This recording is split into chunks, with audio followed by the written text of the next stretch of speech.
तो ये है मेरे हाथ में एक स्कूप ऑफ वे प्रोटीन, जिसमें आपको अराउंड 25 ग्राम तक प्रोटीन मिल जाता है। तो काफ़ी लोगों के मन में ये डाउट होता है कि प्रोटीन उनको लेना चाहिए या नहीं लेना चाहिए, क्या उन्हें इस चीज़ की रिक्वायरमेंट है, क्या उनकी बॉडी को इस चीज़ की रिक्वायरमेंट है। तो काफ़ी लोगों के मन में ये डाउट होता है, अगर लेना है तो कैसे लेना है, कब लेना है, कितना लेना है। तो इन सारे सवालों के जवाब आज मैं आपको देने वाला हूँ इसी वीडियो में। तो चलो शुरू करते हैं।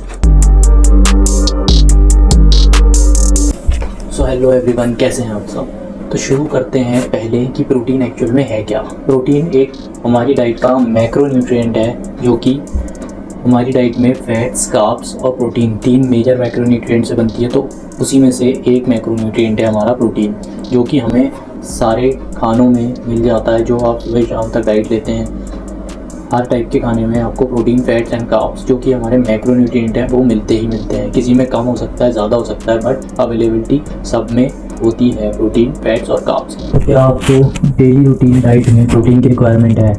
तो इसका जवाब है हाँ, क्योंकि हर इंडिविजुअल को 1 ग्राम ऑफ प्रोटीन पर केजी बॉडी वेट के अराउंड चाहिए होता है। अगर आप 60 किलो के हैं तो आपको 60 ग्राम प्रोटीन चाहिए ही है। तो आपको 60 ग्राम ऑफ प्रोटीन चाहिए।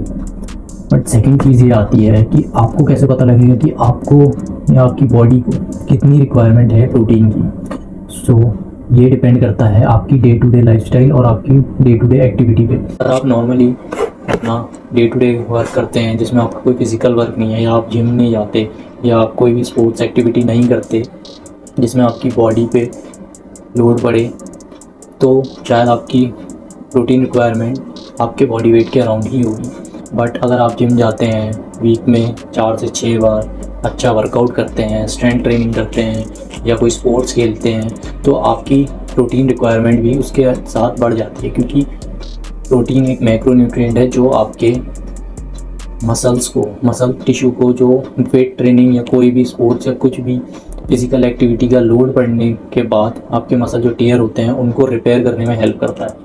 तो आपको 1.5 से लेके 1.8 ग्राम तक प्रोटीन चाहिए अपनी मसल्स को रिपेयर करने के लिए। क्योंकि आप जब स्ट्रेंथ वर्कआउट कर रहे हैं, अच्छा वर्कआउट कर रहे हैं, जिसमें आपको अगले दिन फील होता है कि आपने मसल को टीयर करा है, तो आपको उस वर्कआउट से रिकवर होने के लिए और आपके प्रोटीन और आपके मसल्स को रिपेयर होने के लिए वो प्रोटीन की रिक्वायरमेंट है। तो आपको अराउंड 70 kg के अराउंड 110 या 15 ग्राम्स ऑफ प्रोटीन चाहिए, क्योंकि आपकी मसल्स को रिपेयर होना है और आपको अगले वर्कआउट सेशन के लिए भी तैयार करना है। प्रोटीन रिक्वायरमेंट चेंज होती है कि आपको कितना प्रोटीन चाहिए।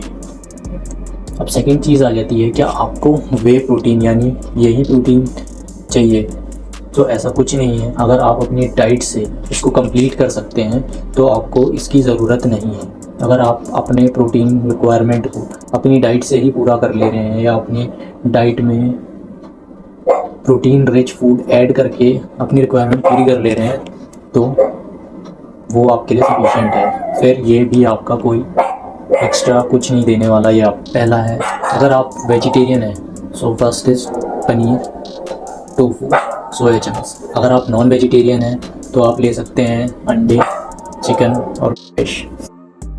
सो अगर आपकी डाइट में ये सब फूड ऐड करने के बाद भी प्रोटीन रिक्वायरमेंट पूरी नहीं हो पा रही है, तो आप फिर ऐड कर सकते हैं ये वे प्रोटीन, जो कि बहुत ही कम कैलोरीज़ में एंड बहुत ही आसानी से आपको अराउंड 25 ग्राम ऑफ प्रोटीन दे सकता है अगर आप एक स्कूप ऑफ वे प्रोटीन से। एंड कोई बड़ी बात नहीं होती, अगर आप अच्छी डाइट ले रहे हैं तो आप 70-80 ग्राम्स ऑफ प्रोटीन आराम से कंज्यूम कर सकते हैं। अराउंड 90-100 ग्राम्स भी कर सकते हैं अगर आपकी डाइट अच्छी है और क्लीन है।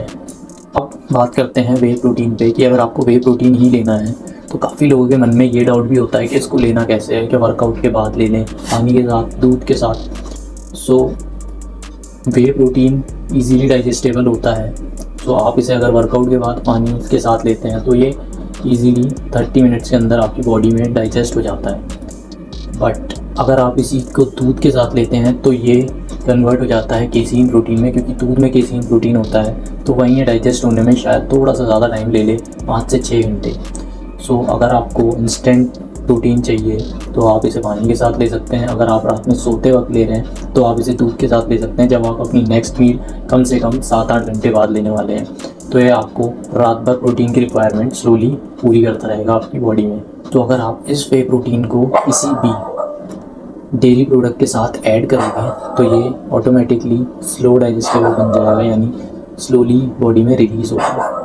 सेकेंडली ये चीज़ होती है कि अगर आपने प्रोटीन इनटेक, अगर आपका 70 kg बॉडी वेट है, अगर आप 100 या 120 ग्राम में प्रोटीन ले रहे हो पर डे, सो ऐसा नहीं होता कि आपने एक बार ज़्यादा ले लिया एक बार कम ले लिया। आपने क्या करना है, इसी को अपनी 4 या 5 जितनी भी आप मील ले रहे हो उसमें आपने डिवाइड कर देना है। हर मील में अराउंड 30 से 35 ग्राम भी अगर आप 25, 30, 35 ग्राम भी अगर आप एक मील में लेते हो तो आपकी दिन से 3, 4, 5 मील में आपका प्रोटीन इंटेक पूरा होगा। वो आप अपने अकॉर्डिंग कर सकते हो।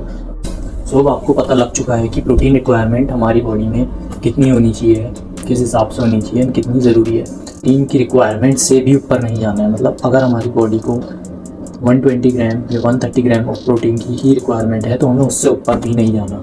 ज़्यादा हायर साइड में हम प्रोटीन को तभी रखते हैं जब हम फैट लॉस या अपनी कटिंग फेज में होते हैं, क्योंकि उस समय प्रोटीन ज़्यादा रखने का यही कारण होता है कि हमारी मसल्स जो हम ब्रेक कर रहे हैं उसको नया प्रोटीन, फ्रेश प्रोटीन मिलता रहे हमारी और मसल्स को रिपेयर करने के लिए, एंड सेकेंडली हमारी भूख को कंट्रोल करने के लिए, हमारा एपेटाइट कंट्रोल करने में, क्योंकि प्रोटीन को पचाने में या डाइजेस्ट करने में बॉडी को ज़्यादा एनर्जी लगती है और फूड के कंपैरिजन में। तो प्रोटीन, और साथ ही साथ प्रोटीन, जब हम प्रोटीन लेते हैं तो हमारी भूख भी काफ़ी ज़्यादा कंट्रोल हो जाती है, क्योंकि हमें प्रोटीन काफ़ी फीलिंग सा महसूस कराता है, हमारे पेट में फील होती है जब हम अपनी डाइट में ज़्यादा प्रोटीन ऐड करते हैं। तो इसका मतलब ये नहीं कि हमें अपनी रिक्वायरमेंट से ऊपर चले जाना है प्रोटीन में।